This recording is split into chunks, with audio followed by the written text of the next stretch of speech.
Hi everyone, welcome back to RPSC PYQ series. तो यहाँ पर है हमारे पास क्वेश्चन नंबर 15।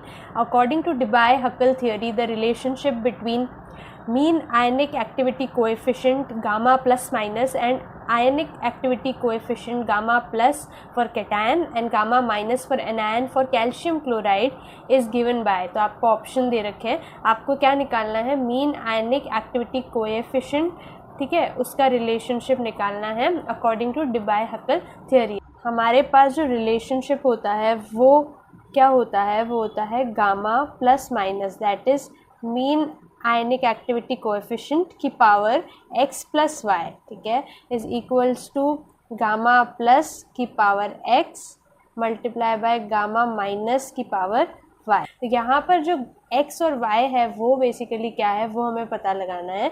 तो जो हमारा कैल्शियम क्लोराइड है, ठीक है, कैल्शियम क्लोराइड, अगर हम इसे आयंस में ब्रेक करें तो हमारे पास क्या आएगा, एक तो आएगा कैल्शियम +2 का आयन और दूसरा आएगा Cl माइनस का आयन। और यहाँ पे कितने Cl है, कितने क्लोराइड है, तो यहाँ पर 2 है, तो यहाँ पर आप 2 लिख दीजिएगा। तो हमारे पास ये आयन्स आ गए। तो जो कैटायन है ना, उसके कोएफिशिएंट को हम बोलते हैं x। तो हमारे पास x की वैल्यू क्या आ गई, कैटायन कितने हैं, 1 है, इसलिए इसका कोएफिशिएंट 1 है, तो x की वैल्यू आ गई 1। y क्या होता है, कोएफिशिएंट ऑफ एनायन, मतलब जितने भी एनायन्स होंगे, ठीक है, तो यहाँ पर कितने हैं, 2, तो y की वैल्यू आ गई 2। अब आपको सिंपली इक्वेशन नंबर 1 में x और y की वैल्यू पुट कर देनी है, ठीक है। तो gamma plus minus to the power x plus Y, तो 1 + 2 is 3 is equals to gamma plus to the power x की वैल्यू है 1 और gamma minus to the power y की वैल्यू है 2। और ये आपका ऑप्शन नंबर डी में दे रखा है, तो करेक्ट आंसर हो जाएगा option number D. Question number 16, the molar ionic conductance at infinite dilution of lithium halide is found to be 90 microsiemens metre square per mole. What would be the molar ionic conductance of halide ions if the molar ionic conductance of lithium ion is 40 microsiemens meter square per mole? और आपको 4 option दे रखे हैं। तो हम सभी को पता है क्या कि जो लिथियम हैलाइड है, जो LiX यहाँ पे दे रखा है, X यहाँ पे कोई भी हैलाइड हो सकता है, फ्लोराइड, क्लोराइड, ब्रोमाइड, आयोडाइड, ठीक है, डिपेंड्स। तो यहाँ पर अगर हम इसे ब्रेक करें इनटू आयंस तो हमारे पास क्या आएगा, Li प्लस आयन प्लस आपका X माइनस आयन, जो कि आपका हैलाइड का होगा, राइट। तो अगर हम बात करें मोलर आयनिक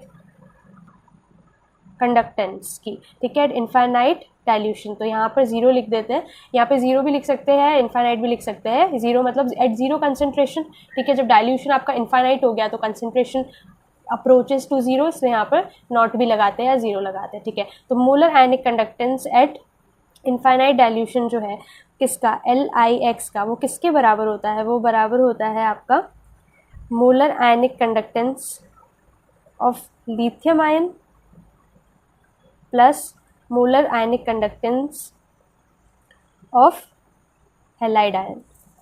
अब यहाँ पर क्या कोएफिशिएंट, यहाँ पे दोनों का क्या है, 1, क्योंकि हमने लिथियम हैलाइड लिया तो दोनों 1 आयन ईच है, तो इसलिए कोएफिशिएंट 1 है, इसलिए यहाँ पर भी कोएफिशिएंट 1 से मल्टीप्लाई होगा, जो मैंने यहाँ लिखा नहीं है। अदरवाइज लेट्स से अगर कैल्शियम क्लोराइड होता, ठीक है, तो ये किसमें टूटता, कैल्शियम +2 में, और 2 क्लोराइड आयन्स होते हैं। तो यहाँ पर जो हैलाइड है उसके आगे कोएफिशिएंट 2 है, तो यहाँ पर 2 मल्टीप्लाई बाय उसकी मोलर कंडक्टेंस लिखते हैं। क्योंकि यहाँ पर ऐसा कुछ नहीं है तो हमें डायरेक्टली यहाँ पर ऐड करना है, ठीक है। अब हमारे पास ये वैल्यू दे रखी है, ये वैल्यू दे रखी है, और हमसे सिंपली आपकी ये वाली वैल्यू पूछी है।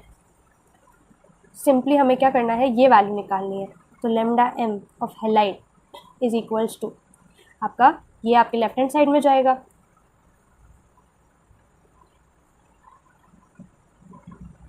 ठीक है। अब हमें क्या करना है, ये इन दोनों की वैल्यू यहाँ पर पुट कर देनी है क्वेश्चन में जो दे रखी है। लिथियम हैलाइड की क्या दे रखी है, 90, ठीक है। और आप यूनिट के साथ ही अगर सॉल्व करेंगे तो अच्छा रहेगा, आपका कभी भी गलती होने के चांसेस जो है वो रिड्यूस हो जाएंगे। 40 माइक्रोसीमेन मीटर स्क्वायर, ठीक है। अब क्योंकि इन दोनों की यूनिट सेम है इसलिए हम यहाँ पे इसको क्या कर सकते हैं, इसे सब्ट्रैक्ट कर सकते हैं। 90 - 40 क्या होता है, 50, और यूनिट ये एज इट इज़ आ जाएगी। ये आपका कौन से ऑप्शन में दे रखा है, ऑप्शन नंबर सी में। आपका करेक्ट आंसर हो जाएगा ऑप्शन नंबर सी। ऐसी और PYQ की वीडियोस के लिए चैनल को सब्सक्राइब करें। Thank you.